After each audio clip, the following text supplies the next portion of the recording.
আমার তো বাঁচতে দিতেছে না, আমি তো বাঁচতে পারতেছি না, কি করবো আমি বুঝতেছি না।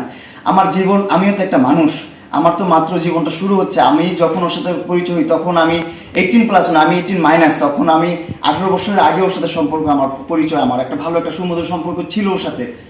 কিন্তু ও আমাকে জেল টেল খাটানোর পর তো এগুলো আর কিছু নাই, আমি সব ভুলে গেছি। আমি ওকে একটা ভালো একটা ফ্রেন্ড মনে করি, এখন ভালো ফ্রেন্ড মনে করি শুধুমাত্র এই মামলাগুলোর কারণে, যে মামলাগুলো তুলে ফেলবে, এটা করবে সেটা করবে, ঠিক আছে, আমি শত্রু রাখার দরকার নাই, বন্ধু হয়ে থাকুক সারা জীবন।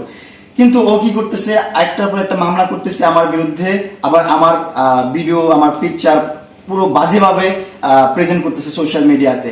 আমার যে ফ্রেন্ডসরা আছে, তাদের ফ্যামিলি আছে, তাদের প্রবলেম হচ্ছে, আমার প্রবলেম হচ্ছে, সব দিক দিয়ে প্রবলেম হচ্ছে। আর আমার মনে হচ্ছে যে আমি করি, এক কথায় আমি তো ভাই বাংলাদেশ ছেড়ে চলে যাই বা কিছু গুম হয়ে যায়, আমি না হলে তো আমি জীবনযাপন করতে পারতেছি না। অনেক জায়গায় অনেক আর্টিস্টদের সাথে কাজ করতে গেছি, সেই জায়গায় ছবি তুলছি, ভিডিও করছি, ওইগুলো আপলোড করতেছে। তারপর অনেক ফ্রেন্ডদের সাথে ঘুরতে গেছি, হ্যাং আউট করতে গেছি, যেখানে আমরা সুন্দরভাবে ছবি তুলছি, একটা ভালো ফ্রেন্ড, ভালো ঘনিষ্ঠ বন্ধুরা যেভাবে চলবে এভাবে ছবি তুলতেছি। তারপর আছে আরো এভাবে, মানে ফ্যান্টাসি থাকে। আপনারা বলিউডের হিরোইন দেখেন না, তারা ল্যাংটা হয়ে পর্যন্ত ফটোশুট করে, তাদেরকে নিয়ে এত কিছু হচ্ছে না। কেন হচ্ছে না?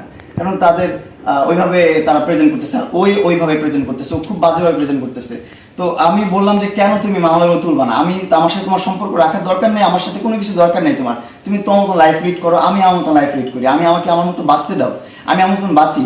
ভাই তুমি আমাকে এই মামলা টামলা এটা ওইটা সে দিয়ে হুমকি টুমকি, আমার ভিডিও নিয়ে, আমার পিকচার নিয়ে ব্ল্যাকমেল করে, এগুলো তো ঠিক হচ্ছে না। এটা তো আমার তো জীবন আছে। আমার আজকে এতটা খারাপ লাগতেছে, আমার মনে এমন লাগতেছে, আমি খুব আক্ষেপ থেকে আজকে লাইফটা করছি, বকাবাজি করছি, যাই করছি, এই জন্য সবার কাছে আমি হাত জোর করে ক্ষমা চাচ্ছি যে আমি এত মিসবিহেভ করছি লাইভে এসে। আসলে হেদায়ের জ্ঞান ছিল না, আমি কন্ট্রোল করতে পারি নিজেকে, এতটা ট্র্যাপে পড়ে আছি। ওর বাবা আর্মিতে, ওর হাজবেন্ড আর্মিতে, ওর বয়ফ্রেন্ড আর্মিতে, ওর যত ফ্রেন্ডসরা আছে, ডিজে আফাই, এটা ওইটা সেটা, তারপর আপনার বড় বড় কর্মকর্তা যারা আছে, ডিবি হারুন সাহেব আছে, তাদের সাথে তার খুব ভালো সম্পর্ক, সবার সাথে তার সুমধুর সম্পর্ক। আমি তো আর অত ভালো লবিং নাই, আমার অত কিছু নাই, আমি অত মাথায় আমার অত খেলা না। আমার যতটুকু যখন প্রয়োজন পড়ে ততটুকু আমি তখন করি।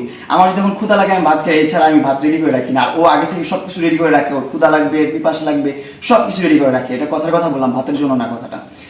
সো ওর দিক থেকে সব সময় রাইট থাকে। আমি যে কি করবো আমি বুঝতেছি না। বাংলাদেশে আপনারা যদি সাপোর্ট না করেন, আপনারা যদি আমাকে হেল্প না করেন, আমি হয়তো বা বাংলাদেশ ছেড়ে চলে যেতে হবে, না তো বাঁচতে পারবো না।